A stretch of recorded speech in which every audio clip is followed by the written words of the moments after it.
galã da Globo de sucesso nos anos 80, estava no auge da fama, mas uma suposta contaminação da AIDS, depois de relacionamento com musa famosa da Globo, o fez morrer aos 24 anos. O que realmente aconteceu com esse ator? Hoje você verá toda a verdade por trás de sua morte. Em 15 de julho de 1961, nasceu no Rio de Janeiro o grande Marcelo Ibrahim, um jovem que cresceu atlético e bastante ativo nas atividades que realizava e um dos atores mais promissores da sua geração, dos saudosos anos 80. Marcelo era filho do influente político carioca, Emílio Ibrahim, e parece que sua aptidão para fazer diversas coisas que o tornavam um rapaz diferente e mais dinâmico foram herdadas de seu pai, já que, além de ter jogado profissionalmente pelo Fluminense, Emílio Ibrahim ocupou diversos cargos públicos no Rio de Janeiro e também foi um renomado engenheiro, responsável, inclusive, por reformas do Estádio Maracanã. Sendo assim, Marcelo pareceu, de certa forma, seguir os passos do pai quando o assunto era ter um estilo de vida diversificado e o talento de realizar multifunções. Ao que se sabe sobre a juventude de Marcelo, ele sempre foi adepto às atividades físicas e exercícios variados. Embora fosse formado em direito, sua verdadeira paixão estava, sem dúvidas, nos esportes, pois até praticava diversas artes marciais, como Aikido, na qual chegou a ser campeão mundial. Por outro lado, também era músico, pois tocava piano, e ainda fisiculturista, por isso logo foi considerado por muitos um queridinho da geração saúde. Não demorou para que Marcelo conseguisse projeção artística e alcançasse a fama, pois além de enveredar pelos esportes e na música, as artes cênicas também eram uma de suas paixões. Uma na qual ele mostrou muito dom para interpretar. Embora já atuasse desde muito novo nas peças da escola, sua curta, mas meteórica jornada profissional nesse universo se iniciou na década de 80, mais precisamente em 1985, quando ele esteve presente na peça Rocky e Stallone, que dizem ter sido escrita especialmente para Marcelo, devido à sua semelhança com o icônico ator estadunidense Sylvester Stallone. E embora alguns não saibam, Marcelo era um grande admirador do ator. Anos antes de sua trajetória na TV começar, quando ainda era criança, ele se viu fã do personagem Tarzan, que foi uma de suas influências para querer ter um corpo forte e escultural. Há quem diga até que o jovem começou a praticar musculação muito cedo, aos 12 anos, e posteriormente passou a exibir uma aparência semelhante à de uma de suas referências, o icônico Stallone, o que mais tarde lhe rendeu o apelido de Rambo brasileiro. Depois da sua primeira peça, muitos outros trabalhos surgiram naquele ano promissor, que se mostrou um período marcante em sua carreira, pois nem tudo se limitou aos palcos. Embora ele mais tarde tenha estado em outra peça, chamada Cozinhando Maçãs, com a já conhecida atriz Débora Duarte, em 1986. Marcelo ainda estrelou o videoclipe da cantora Gal Costa, da música Nada Mais.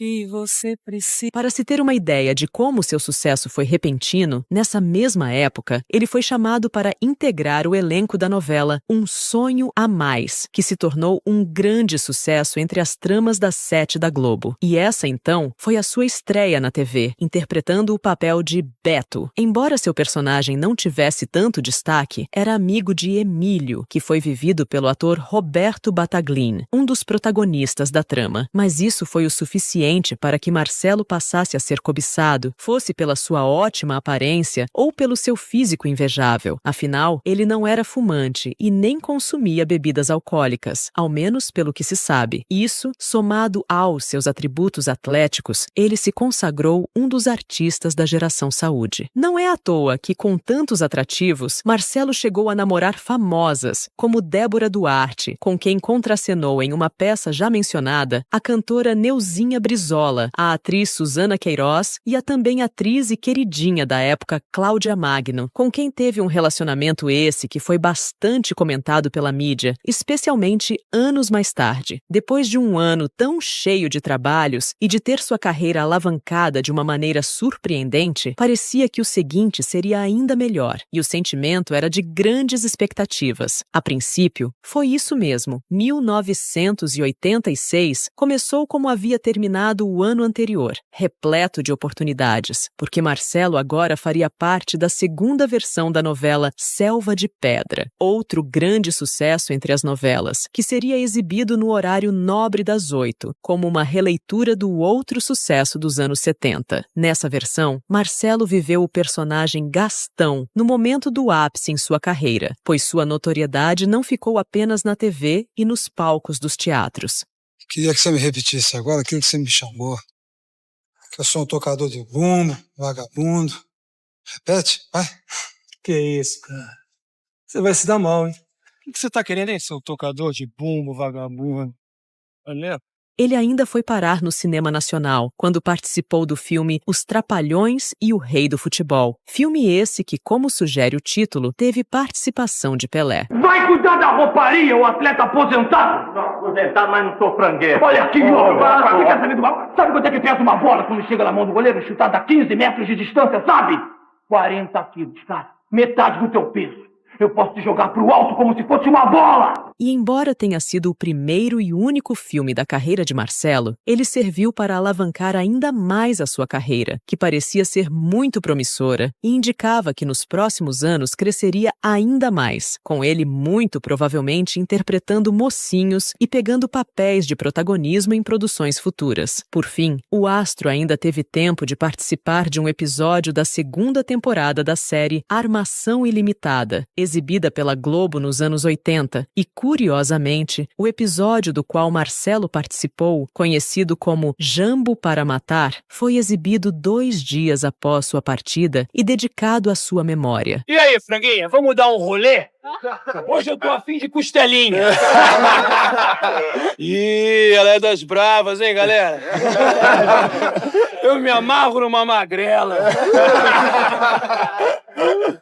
Sua trágica e repentina morte ocorreu em julho de 1986, ano que acabou sendo fatídico quando pensamos no desfecho desse jovem artista. Apesar de estar vivendo o seu auge como profissional, Marcelo teve uma morte que acabou cercada de questionamentos. Até hoje não sabemos ao certo se as complicações que o levaram ao óbito foram causadas pelo vírus da AIDS, pois o ator supostamente já seria soropositivo naquela época. As dúvidas se dão porque Marcelo faleceu em decorrência do agravamento da pneumonia que o acometeu, o que na época chamou a atenção por não fazer tanto sentido, já que um jovem atlético e livre de qualquer vício danoso à saúde dificilmente seria suscetível a uma doença dessas. Mas contextualizando melhor sobre os acontecimentos que levaram à sua morte, pelo que se sabe, e segundo a família do ator, uma semana antes de seu falecimento, Marcelo teria passado várias horas na piscina e na sauna da casa de seus pais. Durante esse tempo, ele teria sentido uma febre muito alta, mas decidiu ignorá-la, esperando melhorar sem se consultar com um médico, então decidiu continuar trabalhando. Marcelo, já que se preparava para a peça teatral Segura o Afonso pra mim, entre outros trabalhos. Mas depois desse episódio, ele teria passado a sentir uma indisposição completamente fora do comum, como se fosse uma gripe muito forte. Com isso, o ator finalmente foi examinado por médicos, que constataram uma espécie de virose, mas o mais chocante foi o que o seu exame de raio-x da região torácica revelou que Marcelo estava com o seu pulmão direito completamente congestionado, enquanto o esquerdo estava quase todo do mesmo jeito. Sendo assim, a sua internação foi solicitada com urgência e ele precisou ser internado às pressas. Mas, infelizmente, seu quadro piorou e em 3 dias, Marcelo faleceu. Em 2 de julho de 1986, aos 24 anos, o artista promissor nos deixou sem mais nem menos. Assim, o espanto pela sua morte foi enorme e pegou a todos de surpresa. Como um jovem ator talentoso, atlético e cheio de vida poderia partir tão de repente? Foi daí que começaram a surgir os mistérios promovidos pelo imaginário popular, mas com um pouco de fundamento. Afinal de contas, na época, o vírus vírus da AIDS era um verdadeiro tabu e muitas vezes era relacionado a usuários de entorpecentes e homossexuais. Sendo assim, qualquer portador da doença era mal visto pela sociedade. Logo, muitos deles preferiam não admitir que a tinham. O fato é que não há confirmações de que Marcelo Ibrahim era portador do HIV, e o que se criou foram apenas questionamentos, pois era pouco crível para as pessoas que um jovem tão saudável pudesse ter morrido de pneumonia. Tudo só ficou mais estranho depois que os médicos declaram não ter visto nada parecido com o que havia acontecido com Marcelo, pois seus exames revelaram que seu corpo não apresentou nenhuma defesa contra a doença enquanto ele esteve internado. Além disso, uma das médicas responsáveis pelo ator até disse que ele teve uma perda de peso excessiva, mas que isso poderia ter acontecido devido à extensa carga de trabalho. Por isso, surgiram os rumores de que ele era soropositivo, algo que na época foi completamente negado pela família, com o pai de Marcelo até vindo a público para esclarecer os fatos e revelar o laudo médico, provando que a causa da morte teria sido a infecção irreversível nos pulmões, confirmando a tese que até hoje é sustentada. O ator foi vitimado pela pneumonia, um fato lamentável quando pensamos no quão promissora a carreira de Marcelo era, no que ele havia conquistado em tão pouco tempo, em seu talento e sua aptidão para tantas artes, o que o tornou um artista versátil e com atributos impressionantes. Só que o burburinho não chegou ao fim assim, pois, 8 anos mais tarde, em janeiro de 1994, sua ex-namorada, a atriz Cláudia Magno, curiosamente faleceu na mesma circunstância, uma pneumonia. No entanto, as coincidências não pararam aí. Mais uma vez, a história de Marcelo supostamente ter sido soropositivo foi trazida à tona, porque muitas pessoas achavam que ele teria passado o vírus para Cláudia quando namoraram, na década de 80. Mas, mais uma vez, não existe nenhuma confirmação mediante um laudo médico ou mesmo por confirmação da família da atriz sobre ela ter tido AIDS. Esses foram apenas rumores. Até hoje, tudo não passa de suposição e achismo do público. O que se sabe é que Cláudia teve uma carreira muito prestigiada, tendo feito parte de diversas produções de sucesso na Globo, como Bebê a Bordo, Tieta e Sonho Meu. Não casa não! Não, não, não! Vem comigo, vem!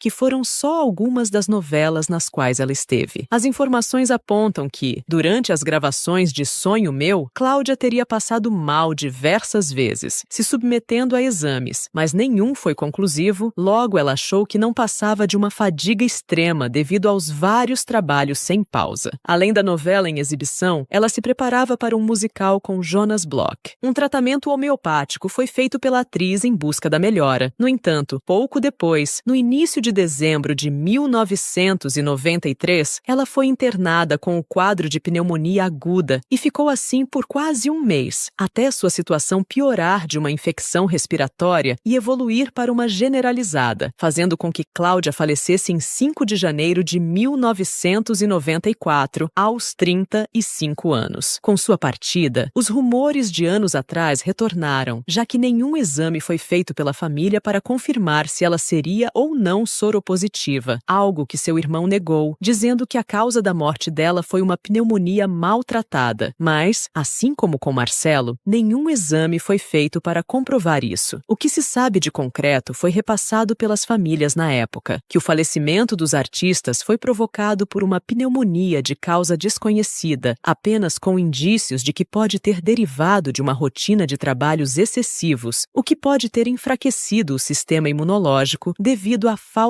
de descanso e alimentação imprópria. Qual a sua opinião sobre a morte de Marcelo Ibrahim? Acredita que foi a AIDS ou a pneumonia? Fizemos um vídeo completo sobre a Cláudia Magno. Saiba toda a verdade por trás da morte dessa musa nesse vídeo aí na tela.